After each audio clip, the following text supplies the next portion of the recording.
I remember the moment like it happened yesterday. We were standing in the kitchen, not arguing, just simmering. The air was heavy, thick with everything left unsaid. Dinner plates were still on the counter, untouched since we finished eating.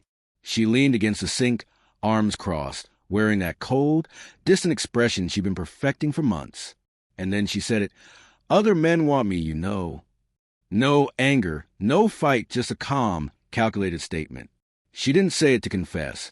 She said it to provoke. But I didn't bite. I didn't ask why she said it. I didn't accuse her of anything. I just stood there, staring at her, not as my wife, not as the woman I'd built a life with over 7 years, but as a stranger who'd been living in my house, sleeping in my bed, and pretending to still love me while quietly packing her emotions away piece by piece, leaving behind nothing but the outline of what we used to be.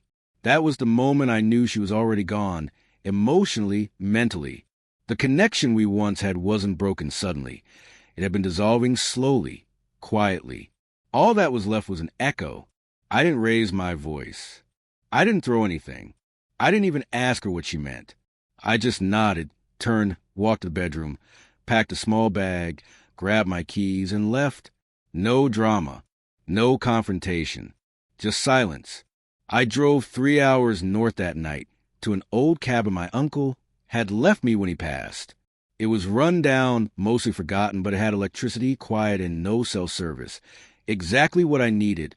I spent the first night there thinking, really thinking, about all the signs I'd ignored, how she started working late more often, how she stopped laughing at my jokes, how her phone was always face down. I remembered our last anniversary, how I made plans, poured wine, and sat across from her while she answered messages, already halfway checked out. I told myself she was tired, that work was getting to her. But deep down, I knew I was the one who was tired. Tired of trying, tired of carrying it all, tired of being the only one still fighting for us. Days passed in that cabin, each one quieter than the last. I didn't call, didn't text. I left her to men she claimed were waiting. By the second week, she started emailing, short lines at first. "Where are you? Are you okay? Can we talk?" I didn't answer, not to hurt her, but because I finally understood there was nothing I could say that would undo what she had already chosen.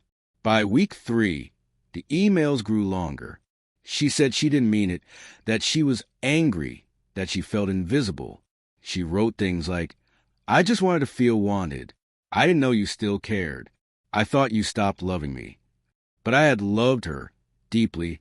I just got tired of proving it to someone who used my love like a bargaining chip. She pushed, tested, baited, and I stopped playing. A month passed. Then 2.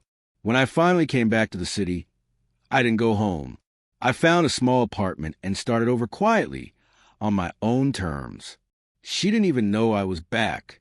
Then one day I saw her, grocery store, ran a mile. A mile. She looked thinner, tired, alone. Her eyes widened when she saw me.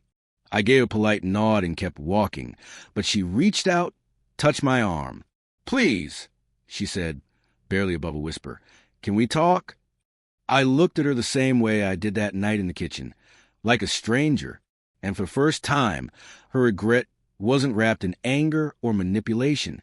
It was real, honest, but I had nothing left to say, so I said nothing. I just walked away. She got what she wanted, attention from other men. What she didn't expect was to lose the one man who had stood by her before she even knew she needed someone to stand by her. She thought I'd chase her, that I'd beg. But I didn't. I disappeared. Because not every man sticks around when he's treated like an option. Some of us leave quietly and let the silence speak for us. She learned the hard way that loyalty doesn't shout or demand recognition. It's quiet, steady, until it's gone. And once it is, the void it leaves behind is louder than any words ever could be. She wanted to feel desired. She got her wish. But what she lost was a man who truly,